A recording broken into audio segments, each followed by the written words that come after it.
জি বাংলার পরিণীতা ধারাবাহিকে বড়সড় চমক আসতে চলেছে।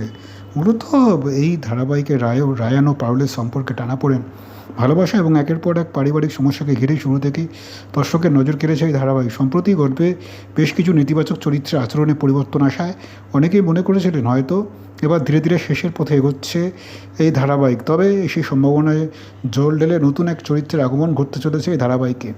পরিণীতায় নতুন খলনায়িকা আসতে চলেছে, যে ভূমিকায় দেখা যাবে অভিনেত্রী শ্রীতমা রায়চৌধুরীকে। তার চরিত্রের নাম প্রিয়ংবদা ভৌমিক। জানা যাচ্ছে রায়ানের অতীতের সঙ্গে গভীরভাবে জড়িয়ে রয়েছে এই চরিত্র। ফলে প্রিয়ংবদার আগমনের সঙ্গে সঙ্গেই সামনে আসতে চলেছে রায়ানের জীবনের এমন কিছু তো অধ্যায় যা এতদিন আড়ালেই ছিল।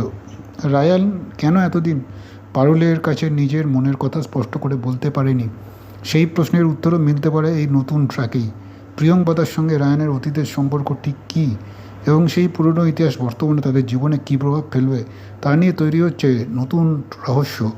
স্বাভাবিকভাবেই নতুন চরিত্রের আগমনে রায়ান পারুলের যে যে সম্পর্কের যে একটা সুন্দর ভাব ধীরে ধীরে ফুটে উঠছিল, তাদের সেই ভালোবাসার যখন একটু একটু করে তৈরি হচ্ছে, তারই মধ্যে আবার নতুন করে অশান্তি ছায়া আসতে চলেছে এমনটাই মনে করছেন সকলে।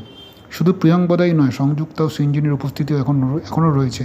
তার উপর পারুল অন্তঃসত্ত্বা। ফলে তার সন্তান জন্মের আগেই নতুন করে কী কী সমস্যার মুখোমুখি হতে হবে তাকে, সেই প্রশ্ন উঠছে। রায়ানের অতীতের সঙ্গে পারুলের বর্তমানের সংঘাত এবার কোন পথে দেখা যায়, সেটাই এখন সকলের নজর থাকবে।